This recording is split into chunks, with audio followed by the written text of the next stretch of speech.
Hello everyone. Today I'm going to talk about 5 tips on how to conduct a good panel discussion. My name is Vidita Kher and the mission of my channel is to share knowledge and bridge gaps.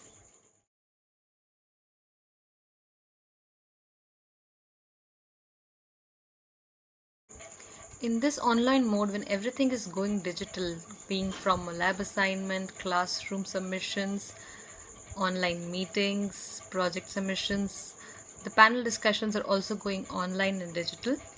So my first tip of any panel discussion, be it online or offline, is to know your topic.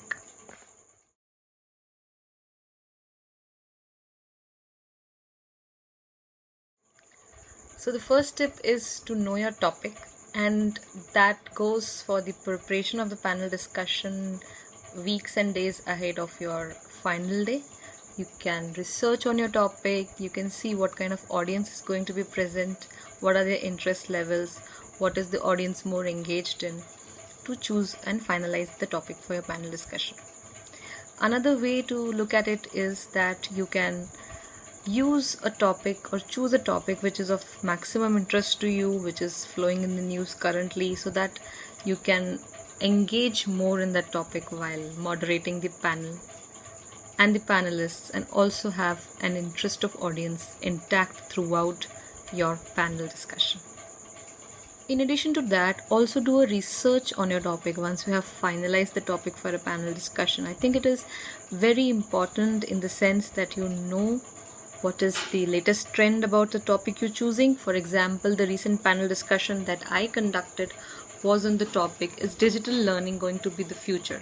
So I just collected some reference material from the online websites where talking about how this digital learning is going to shape the future of our kids, of our next generation, and also for the people who are working in IT, how this online mode of working from home is going to benefit them in also learning new technologies and keeping themselves up to date with the market trends.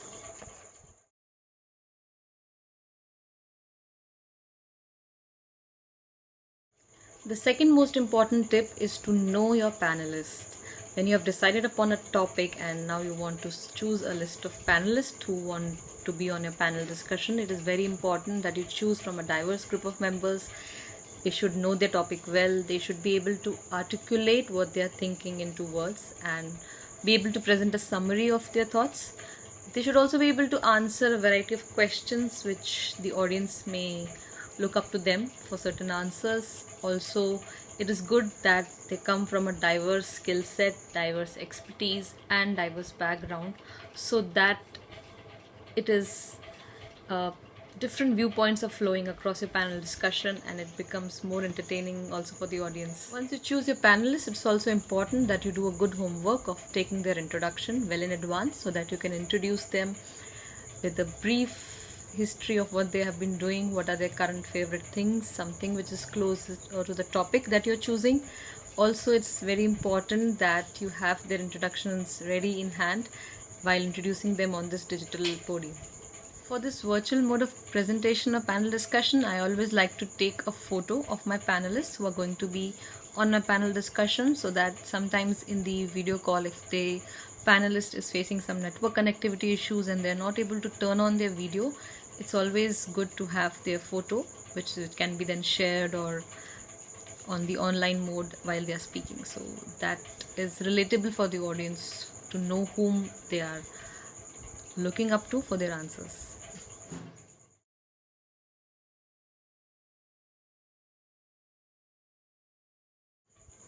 The third most important tip is know your audience. So I'd like to do this in my panel discussion by multiple ways. Maybe I'll start my panel discussion with the question related to the topic so that I know the audience interest, how much they are involved and listening to what I'm saying, and also it helps me to know their interest level of the topic. Going forward, that helps to build up the questions or the upcoming flavors of the panel discussion.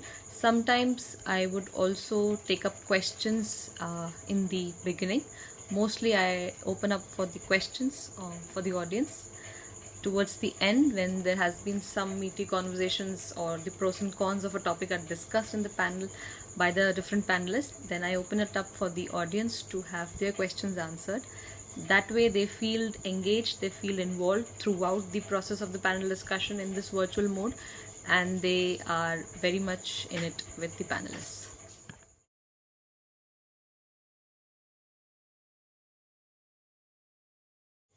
The fourth tip is take cues from your panelists. While it is important to phrase your questions in advance that you're going to ask to the panelists about a certain topic that you have decided for your panel discussion, it's also okay to go with the flow and be easy with the moderation of the panel discussion which you're moderating.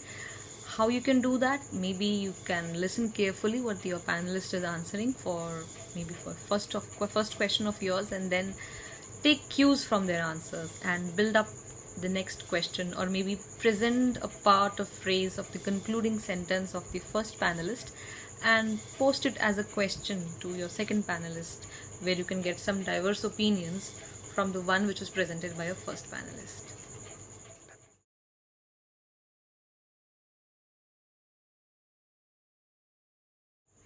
The fifth and the last tip for the panel discussion is to summarize your panel discussion.